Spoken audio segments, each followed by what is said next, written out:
Hi everyone, we're here to present the solution of the questions differential equation. My name is Nurin Hanina and this is our group member which is Nazrul Afan, Muhammad Amirul Azwa and Aminah Fatana.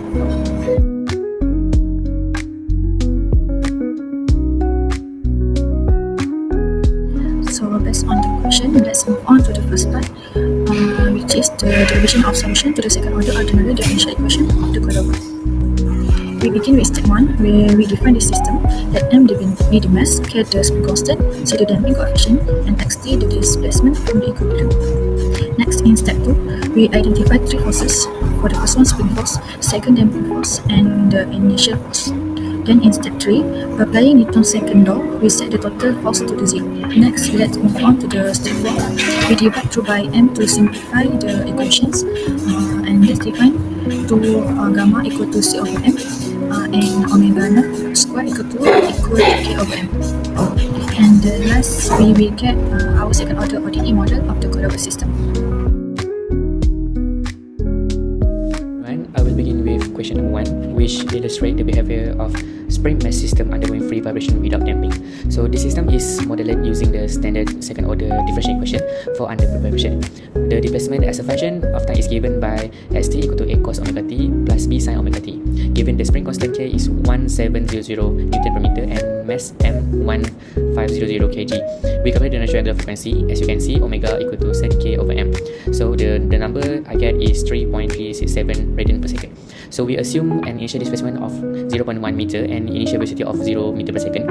They given us the solution as over t equal to 0.1 cos 3.3670. So as you can see, the graph on the right clearly show the oscillator motion where the displacement varies sinusoidally with time. There is no energy loss and the amplitude remain constant throughout the motion. So this is a perfect representation of an undamped harmonic oscillator such as an ideal spring in vacuum. So now, moving on to the next question, we explore the behavior of an overdamped system which represents a spring mass system with heavy damping. So the governing solution for this type of motion is st equal to a exponent the power of r1 times t plus b exponent r the power of r2 times t, where r1 and r2 are real, negative 2 due to high damping. In this example, the displacement function is given by the equation is given here, and the parameter used are initial displacement. We assume s naught equal to 0.1 meter and initial velocity is 0.5, and also same spring constant and made as the slide before. So as you can see, the graph show no oscillation. Instead, the system returns slowly to equilibrium without crossing the exit, which is the key characteristic of an overdamped response. This type of response is common in system where rapid stabilization is preferred, such as in autonomous suspension system or dockers. Underdamped displacement versus time graph. So for the formula, we use e to the power of negative gamma t times a cos omega dt plus b sin omega dt. Omega d is damped natural frequency. And we know that for underdamped, the c will be less than c critical. A equals to x naught, b equals to v naught plus gamma x naught over wd. And the assumption we made is that x naught equals to 0.1, v naught is 0.5, k is 17,000, and the mass is 1,500 kilograms. And when you put in the formula into a graph, this is the graph we get. So the upper one is the graph when it's zoomed in, and when you zoom out, which is the bottom graph, you can see better the underdamping. Critically damped displacement versus time graph. So for the formula, we use xt equals to a plus bt times e to the power of negative gamma t.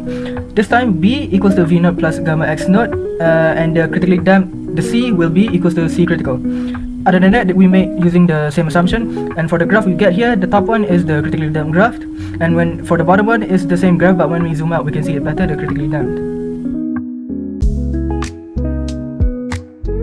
For undamped, when the damping ratio equals to 0, the system does not lose any energy.